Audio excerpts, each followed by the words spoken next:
Hi there. Happy Galentine's Day. It's February 16th.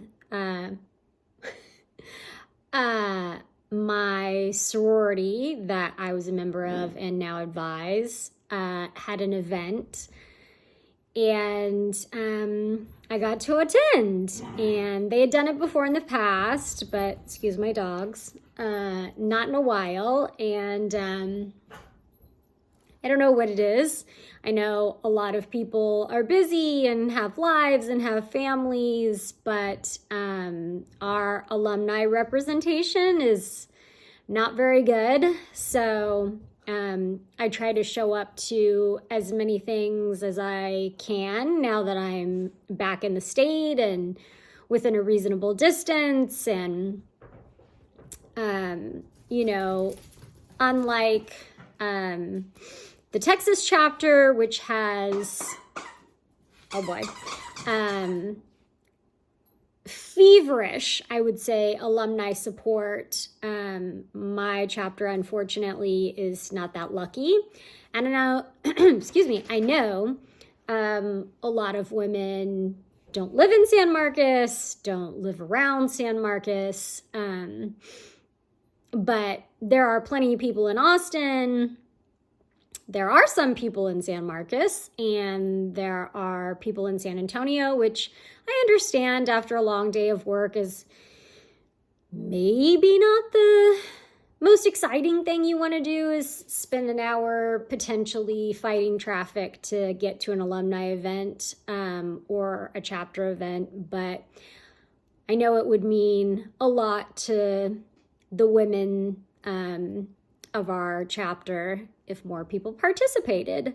I don't want to say obligation because that makes it feel like it's a burden or I have to go out of my way. And I actually really enjoy going to events and being around the women that are active in the chapter, some of which I have to work with myself or could work with in the future.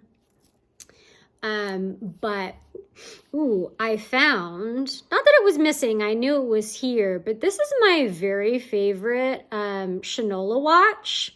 Shout out to Shinola. I know a lot of people don't wear watches anymore, but I am watch obsessed, and this guy is my favorite. Anyway, I know that if Alpha Zeta had better alumni representation, it would mean a lot to a lot of the women. I think what I was going to say was, especially just speaking on behalf of myself, because that's all I can do. I'm in the middle of this traumatic, moving, unpacking, cleaning experience. I think I mentioned to you guys my sister, which for those of you that really know me, know I don't have any blood relatives, but who I consider my sister, and certainly who's considered a member of my family, was up here for the last 2.5 days helping me. We threw bags of trash and recycling away from old stuff, expired stuff in the bathroom that's supposed to smell nice, like skincare that didn't smell nice anymore. And we were talking about how physically it's not really challenging because you're sitting on the ground in front of a counter or a cabinet or whatever, but you're literally going through items piece by piece when you have as much stuff as I do is emotionally exhausting. And if you think, how could that be? You don't understand how much stuff I have. I'm sitting down in my kitchen, office, living room space, which is beginning to feel more like me. It certainly is not as organized, cleaned or,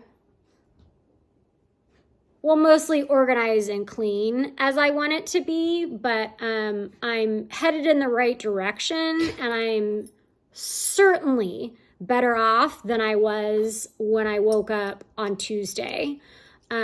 So shout out Rose, love you, thanks for the help. I literally don't know how many times I could say it. But yeah, after these 2 full days plus a half day today, sitting in my bathrooms and cleaning my bathrooms and going through stuff in my garage, like where I found my Specialized cycling shoes that cost over $200 that had been missing since I got back. I could have very easily laid down, took a nap, and probably not woken up until about now. It's midnight 36 on Friday morning, I guess. But I know how it would make me feel. Well, no, that's inaccurate.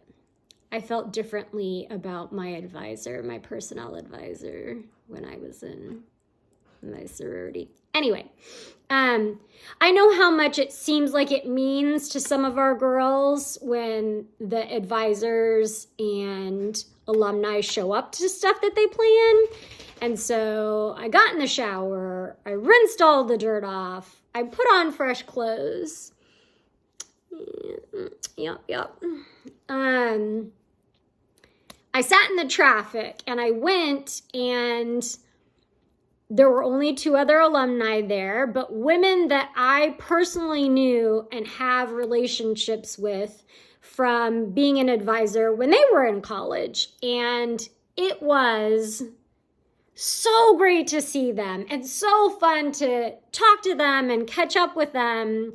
And I kind of knew what one of them was doing, and I didn't really know what the other one was doing. So learning about that, super fun. And talking to our girls, connecting with girls that I used to work with that I haven't seen in a while. Fantastic.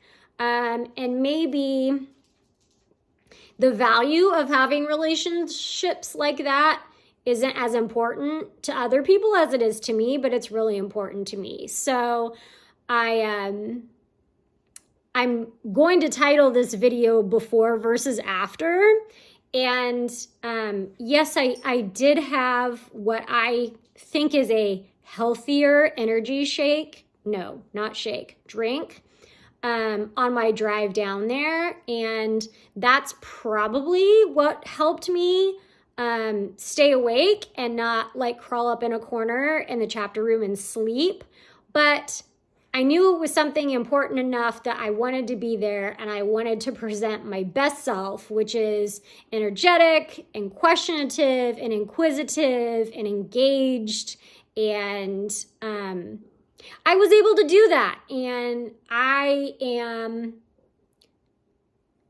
feeling not better. I wasn't feeling bad, but I feel good having had that experience and taking the time out of my day to make the trip, because the small things in life are often overlooked.